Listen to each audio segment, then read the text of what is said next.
Salut à tous, c'est Jean-Mi, nous sommes mercredi, vous le savez, tous les mercredis entre 9h et 10h, ensuite entre 10h et 11h le dimanche matin, et puis sur YouTube, sur Spotify, sur le site de la radio, par exemple, vous retrouvez les interviews de Jean-Mi, où je reçois des invités qui sont venus parler de leur actualité, de ce qu'ils font dans la vie, de ce qu'ils représentent, et aujourd'hui, j'ai Jonathan Paton en face de moi. Jonathan, bonjour.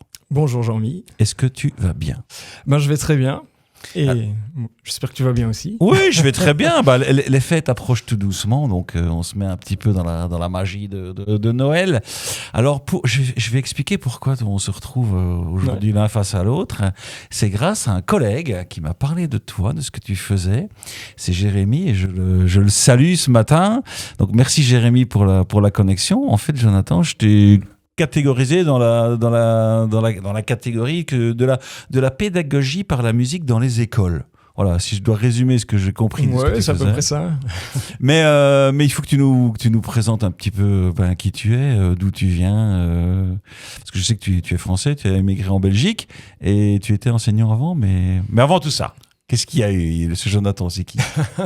Jonathan, il vient du nord de la France, en fait, de la région lilloise à la base. Mes parents sont britanniques, donc j'ai les doubles casquettes. Mais j'ai eu l'opportunité de faire mes études en Belgique d'instituteur, institut primaire. Et puis j'ai rencontré mon épouse, une Gomez, dans la région de Virton. Et puis voilà, je suis arrivé dans le coin et puis j'ai enseigné pendant 7 ans dans le spécialisé. Et puis après dans quelques écoles maternelles. Donc voilà. Et c'est quoi ? C'était dans la région de diffusion d'Inside Radio ? Ça va de Wavre au Findel et de Liège à Thionville. C'était dans des écoles Gomez d'enseignement ? Oui, ouais. Et c'était quoi ? C'était une vocation d'être enseignant ? Parce c'était une vocation, elle n'a pas duré longtemps parce que tu ne l'es plus. Non, elle a duré 7 ans quand même. Non, je le suis plus, mais j'ai quand même mon pied dans l'enseignement encore. Mais une vocation, je sais pas, c'est en fin de secondaire. Enfin, je sais pas trop sûr. C'est vers 15-16 ans, je crois que je me suis dit tiens, je pense qu'il faut que je choisisse quelque chose. Et puis c'était quand même quelque chose qui m'attirait. Donc il y a une idée de transmission à mon avis derrière tout ça, parce que quand j'ai potassé un petit peu cette interview et que j'ai regardé, on va parler de tes multiples casquettes, mais oui, dans les textes des chansons que tu écris, je pense. Oui. Il y a toujours des idées de transmission derrière. Et puisqu'on va parler de l'enseignement, puisqu'on va parler de la musique, et puisque je t'ai prévenu, il y a toujours le belgicisme qui arrive quand il a décidé de rêver. Et là, je vais déjà taper le belgicisme qui, je pense, est déjà venu voilà quelques temps. Mais comme il a un trait avec l'enseignement, j'ai été me rechercher ce bon vieux frotteur. Parce que quand on se trompe au tableau, on doit effacer, ou peut-être qu'on ne se trompe pas. En tout cas, le frotteur, c'est une petite brosse servant à effacer le tableau d'une salle de classe. Le frotteur du feutre pour tableau noir, à mon avis, sont en voie de disparition. Est-ce qu'il y a encore des frotteurs dans les classes ? Ça existe encore, mais... Parce qu'il y a de plus en plus de numérique, je pense. Ouais. Mais on en trouve encore, ça dépend les écoles. Mais... Alors, il faut que vous sachiez, mes chers auditeurs, que la vitalité est stable et élevée en Wallonie et à Bruxelles, et qu'on enregistre également le mot frotteur au Burundi. Donc, si un jour vous allez au Burundi, vous rentrez dans une classe, il y aura des frotteurs. Il n'y a pas de français de référence, et ça, c'est très rare. Ça s'entend bien parce que j'ai un français en face de moi, mais souvent, il y a un français de référence, donc c'est-à-dire qu'il y a un équivalent en français. Et là, apparemment, en France, on ne frotte pas. D'accord. Donc voilà. Bref, on va évoquer avec toi la principale raison pour laquelle tu es là ce matin, c'est que tu vas dans les écoles et tu fais des clips musicaux avec les enfants. Oui, c'est ça. Explique-nous, mais tu vas dans les classes primaires, je pense, maternelle, primaire, okay. Même secondaire éventuellement. Ok. Et raconte-nous, parce que ça m'intéresse au plus haut point. Et s'il y a des enseignants et ou des directeurs d'école et ou des parents qui sont en train de nous écouter, je pense que tu vas leur expliquer tout ça et leur donner envie de... J'espère. En tout cas, j'ai rapidement découvert, surtout à la fin de mes études, qu'en fait, je n'étais pas fait par un enseignement ordinaire. dans le sens où j'ai eu le privilège de faire un stage dans le spécialisé avant la fin de mes études. Et puis en fait, le thème de mon travail de fin d'études, c'était la réalisation d'un clip musical de A à Z. Et puis en fait, j'ai découvert en faisant ce travail la richesse de la pédagogie par projet en fait. Alors peu importe, j'ai pas fait que de la musique avec mes élèves, mais particulièrement j'ai quand même pu faire en tant qu'enseignant plusieurs clips musicaux, donc de la composition de la chanson sur des thèmes divers comme le harcèlement, la cour de récréation, la paix, l'eau, le cycle de l'eau. Enfin à chaque fois c'était des thèmes que j'abordais en classe avec mes élèves. Mais j'ai fait plein de sortes de projets, des maquettes aussi, qui n'avaient rien à voir avec la musique directement. Mais c'est au travers de projets concrets que j'ai découvert à quel point c'est riche en fait, de transmettre tout ce qu'on peut apprendre en fait, au travers de projets concrets avec les élèves. Et comme j'ai travaillé pendant 6 ans et demi dans le spécialisé, avec des enfants à besoins spécifiques, ben justement, ce type de projet, c'est super parce que c'est concret pour les élèves et ça leur permet de faire quelque chose de différent et en même temps d'apprendre des choses qu'ils auraient beaucoup plus de difficultés à apprendre au travers de choses plus... Oui, plus carré, plus scolaire. C'est ça, plus scolaire, voilà, exactement. Et concrètement, donc, tu viens avec une idée ou l'idée se discute avec la thématique se discute avec les enfants ou tu viens déjà avec, Alors, en avec fait, un bagage? Tant que j'étais enseignant, c'était en fonction des projets que je faisais avec eux et puis des thèmes que j'abordais pendant l'année. Mais maintenant, j'ai la chance de faire ça, de plus être dans l'enseignement directement, mais d'avoir créé mon entreprise où je vais dans des écoles, dans différentes écoles pour réaliser de tels projets. Et donc là, c'est un réel travail de collaboration avec l'équipe. Donc je rencontre déjà en avance l'équipe pour cerner quel est le thème justement qu'ils veulent aborder et parce que là du coup je me calque sur les souhaits de l'école et par rapport au projet pédagogique de l'école. C'est ça. Okay. C'est ça exactement. Et puis j'ai réalisé des projets parfois juste avec des maternelles, des projets avec le plus souvent c'est avec des écoles complètes donc maternelle et primaire.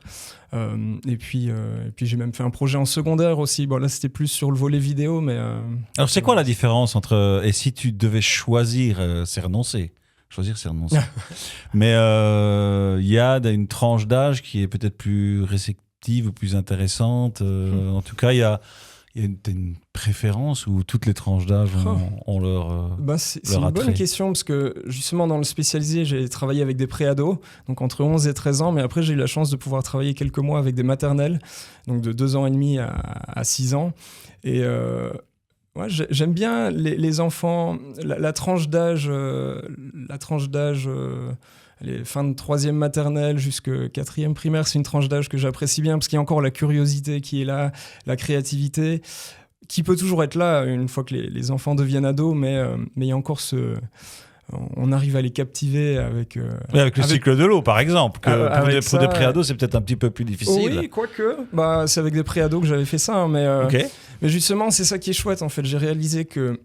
en fait, c'est vraiment ça que j'ai souvent partagé. J'ai eu l'occasion de parler parfois à la haute école pour présenter mon métier à des futurs enseignants il y a quelques années. Et puis, j'ai toujours dit, à partir du moment où l'enseignant est passionné, peu importe ce qu'on fait, peu importe le projet, peu importe ce qui nous motive, si on est motivé déjà à la base, on arrivera à motiver les enfants avec n'importe quoi, en fait. Donc, c'est ça qui est trop bien.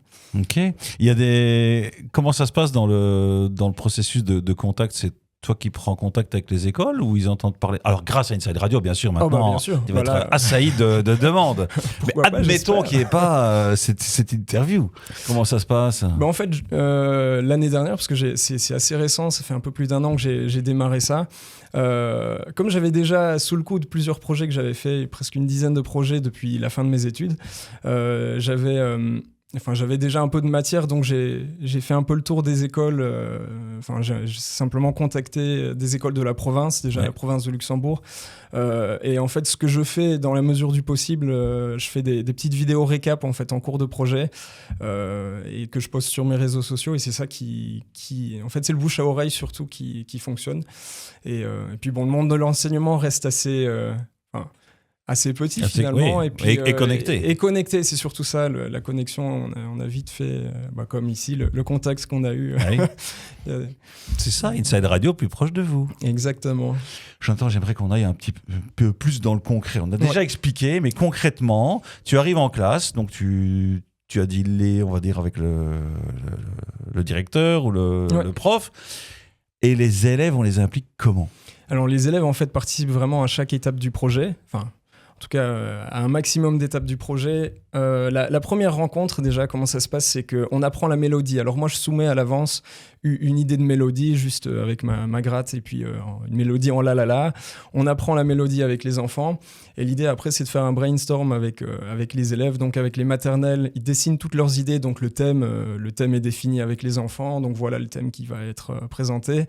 Les maternelles, ils se mettent par terre avec des grandes feuilles, dessinent toutes leurs idées, nous les enseignants, et puis moi avec, on écrit tous les mots-clés. En fait, l'idée, c'est vraiment d'avoir une liste de mots-clés en lien avec le thème, donc on n'est pas en train d'écrire le texte tout de suite. Avec les primaires, on va plus loin, on crée la structure rythmique de la chanson, donc dans le refrain, combien de vers, combien de pieds dans chaque vers, pour savoir combien de mots on peut placer tout simplement. Et ça, c'est la première rencontre. Et puis après, oui, on fait une banque de rimes. Donc, on prend quelques mots-clés au hasard. Et puis l'idée, c'est de chercher un maximum de rimes pour vraiment avoir tout ce travail-là aussi de français. Oui, donc c'est uniquement en français. Tu ne t'aventures pas dans l'anglais parce que tu as dit que tes parents sont anglophones. Là, je vais faire un projet prochainement où il va y avoir de l'allemand. Alors, je ne parle pas allemand, mais ce sera intéressant aussi justement de faire. Ce sera le premier projet avec une autre langue aussi impliquée. Et donc, après, la deuxième rencontre, après, ça dépend. Soit je peux venir... Parce que le travail d'écriture, en fait, à proprement parler, alors je propose de le faire éventuellement moi, mais je dis toujours que ils ont la structure, ils ont toutes les idées des enfants et c'est plus pertinent qu'eux écrivent la chanson par rapport au thème choisi parce qu'ils connaissent leur école, ils connaissent le fonctionnement de leur école et ça a plus de sens que les paroles viennent d'eux. Donc c'est comme écrire une poésie avec toute la structure est là. Et la deuxième rencontre, soit parfois on passe directement à la troisième, mais moi de mon côté je fais l'arrangement musical. Quand les paroles sont là, soit je peux venir une rencontre pour apprendre la chanson avec les enfants et à ce moment-là j'enregistre aussi ce que j'aime bien, c'est un peu la signature des projets que je fais, c'est que toute la rythmique est construite avec les enfants. Donc, par exemple, quand j'avais fait le projet sur le cycle de l'eau, tous les sons, toute la rythmique de la chanson était faite avec des sons d'eau, que ce soit des glaçons, que ce soit le robinet, la chasse d'eau. Et puis après, ce que je fais beaucoup maintenant dans les écoles, c'est du beatbox ou du body clap. Donc, tous des rythmes joués sur le corps parce que ça permet d'enregistrer un groupe complet. Ça peut mettre 150 enfants en même temps en train de frapper dans les mains et puis... Et je suis sûr que les enfants, des années après, doivent se souvenir de ça. Ah oui. Ce qui est chouette, c'est quand j'ai régulièrement d'anciens élèves qui sont maintenant dans la vingtaine, les premiers que j'ai eus, qui de temps en temps me recontactent et puis ils sont toujours super enthousiastes des projets qu'on a pu faire. Et voilà, après, la grande étape suivante dans ce projet, c'est l'enregistrement des voix qui se fait en 2 parties. Première partie, j'enregistre tout le monde sur le refrain, donc tous les enfants de l'école. Alors quand on a un local assez grand, je peux enregistrer une centaine d'enfants à la fois, sinon c'est en différents groupes. Ouais. Et après, les couplets en général, c'est réparti sur une trentaine d'élèves à peu près, ou parfois c'est en rap aussi. J'aime bien faire des couplets en rap parce que ça retire le côté mélodie qui peut parfois être un peu plus compliqué pour certains enfants. Au moins, on n'a pas le problème de la justesse. Et puis voilà. Et l'avant-dernière rencontre, c'est donc je viens, ça je fais avec les primaires, les maternelles c'est un peu plus abstrait, mais on fait le storyboard, c'est-à-dire tout le scénario, plan par plan, qu'est-ce qu'on veut filmer, comment est-ce qu'on veut mettre en scène, donc il y a tout ce travail-là de fait. Et la dernière étape, c'est le tournage du clip avec l'école. Il y a des thématiques si les enfants doivent choisir des thématiques, il y a des choses qui reviennent. Le vivre ensemble, on parle de son école, d'où on vit. Alors souvent, le thème est décidé à l'avance. Alors c'est pas, après c'est surtout l'équipe qui me soumet le thème. Parfois c'est présenter leur école tout simplement. Ah oui. Mais le vivre ensemble, justement, le projet Amusi, c'était vraiment sur ça où la joie de vivre. Et puis c'est ce qui est ressorti du projet. En plus, on a eu la chance d'avoir Arthur Divois qui a participé et c'était vraiment l'un des projets que j'ai préféré. Alors j'ai aimé tous les projets que j'ai réalisés, mais celui-là en particulier, il avait quelque chose de dynamique et de vivant, de coloré, de festif. La musique donne une âme à nos cœurs et des ailes à la pensée. Platon. Pas mal. Et quand je préparais cette interview, ça m'a fait penser à ça quand je regardais ce que tu fais, parce que oui, grand Dieu, que c'est extrêmement important d'amener la musique dans les cerveaux le plus rapidement possible. Ouais. Donc j'en ai la chair de poule en parlant. Ben oui, parce que c'est vraiment important et je suis certain encore une fois que les enfants vont rester avec ça imprégné pendant peut-être toute leur vie. Hein J'espère en tout cas. Oui, on a évoqué plein de choses et surtout la dernière partie qui était dans le concret, qu'est-ce qui se passe dans les écoles. Mais je me dis qu'il y a dû y avoir sur ces années des très bons moments, des très belles anecdotes. Ah oui. Et si tu peux en partager une ou deux, c'est le but. C'est le but, mon cher. Bon, une anecdote un peu plus récente de l'année dernière, là, quand j'ai créé mon entreprise, parce qu'après, si je réfléchis à tout ce que j'ai vécu avec mes élèves, il y en aurait certainement beaucoup. Des très chouettes anecdotes aussi. Mais une mini catastrophe qui m'est arrivée en tournage, mais c'est que pour l'un des plans que je devais filmer, c'était que avec des maternelles, ils étaient plus de 80 dans la cour avec des ballons, alors ils étaient survoltés, c'était la fin du tournage. Je voulais tourner un plan en ralenti où ils couraient tous vers moi, et puis tout était prêt, les enfants étaient prêts, surexcités, je compte jusque 3, je tourne le plan, ils arrivent tous vers moi. Et puis à la fin, je regarde, quand je veux éteindre mon appareil, je me rends compte que j'avais pas démarré. Voilà. Je pense que tout vidéaste a au moins eu ça une fois dans sa vie. Et j'étais tellement gêné sur le moment que j'ai juste dit aux enseignants, oups, est-ce que vous pensez qu'on peut refaire juste une deuxième prise pour être sûr? J'étais tellement gêné que j'ai pas osé leur dire, j'ai oublié d'appuyer sur on, quoi. Et après, tu leur as dit ou pas? Parce que là, tout le monde est au courant. Tout le monde est au courant. Si elles entendent, je suis vraiment désolé parce que c'était. Mais après, on a refait le plan une deuxième fois. Les gamins étaient survoltés. Ça a pris 3 minutes de plus, hein, mais c'est une anecdote. Tu n'es pas revenu à resurvolter les enfants. Oui, après, ils étaient plus à ça près, je pense. Hein, mais c'était vraiment. Moi, j'étais forcément embêté sur le moment. Je me suis dit, oups, parce que je connais les enfants. Et puis, justement, c'est ça qui est rigolo. C'est que moi, je fais d'autres tournages hors contexte école, mais avec des enfants, tout comme avec des personnes plus âgées aussi. Je me suis déjà rendu compte que, on fait 2-3 fois le plan. Et pas plus, faut réussir assez rapidement du premier coup, idéalement, parce que... Comme quoi, tout s'est bien passé au final. Ah bah oui, après ça a été un super chouette projet, mais ce plan-là... Perception is everything. Ah oui. N'est-ce pas? Encore une autre anecdote? Parce que, Ah oui, tout récemment, ça m'a fait rire parce que là, la semaine dernière, justement, et celle-là, elle sort assez souvent. Quand je pose la question aux enfants, là, j'étais en maternelle, je dis qu'est-ce que c'est qu'un clip musical? Et puis ils disent plus MTV. Ils disent pas MTV. Ouais, c'est quoi un clip musical? Et un petit qui lève le doigt et qui dit c'est un jeu où on joue avec des chaises et quand la musique s'arrête, on doit s'asseoir sur la chaise. Et celle-là, c'est vrai qu'elle revient assez souvent.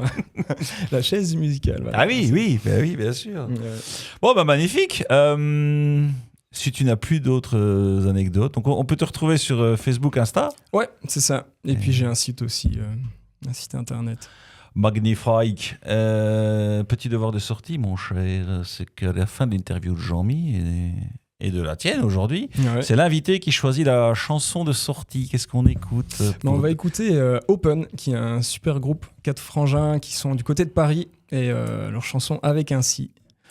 Alors, on écoute Open avec un si. Je spécifie juste pour ceux qui se diront, mais tiens, ça m'a bien plu, je vais aller le chercher sur les plateformes, qu'il y a un H à Open. H-O-P-E-N. Exactement, ouais. Et tu as dit la chanson? Avec un si. Avec un si. C'est le si musical ou pas? S-I. Ouais. Qui pourrait être un si musical. Oui, qui pourrait être un si. Ouais. C'est ça. Peut-être qu'ils ont voulu faire une dualité. En tout cas, tu fais aussi, on n'en a pas parlé, mais tu sors de temps en temps des singles. Le dernier s'appelle Pourquoi? Pourquoi il s'appelle Pourquoi? Pourquoi? Parce que c'est un peu un travail d'introspection sur toutes les questions que je peux me poser. J'ai créé à la première personne, justement, et toutes les questions qu'on peut se poser face à ce qui se passe dans le monde. On est quand même, on traverse des moments pas faciles, mais c'est une chanson où j'ai voulu transmettre un espoir, en fait. Alors, sans tomber dans le triomphalisme, le fatalisme, trouver un équilibre où les questions qu'on peut se poser, il y a même au travers de toutes les choses difficiles qu'on peut vivre, je pense qu'il y a toujours un espoir, et c'est ça que je voulais transmettre dans cette chanson. Longue vie à la musique, longue vie à la transmission, va dans plein d'écoles. J'espère. Continue. Pour tous ceux qui ont été touchés ou que cette interview a interpellé, on va dire, il s'appelle Jonathan Paton, P-A-T-O-N. Il y a 2 T? Non, il y a un T, n'est-ce pas? Ouais, un T. Et puis voilà, amenez la musique pour vos enfants, vos petits-enfants, vos connaissances, que sais-je. Merci beaucoup de t'être assis au micro d'Inside Radio. Merci pour l'invite. La radio plus proche de vous, c'était parfaitement dans le thème. Mais quant à moi, donc bonne fête, déjà. Moi, je reviens, mais toi, tu t'en vas. Donc, souhaitons déjà de bonnes fêtes à tous nos auditeurs, n'est-ce pas?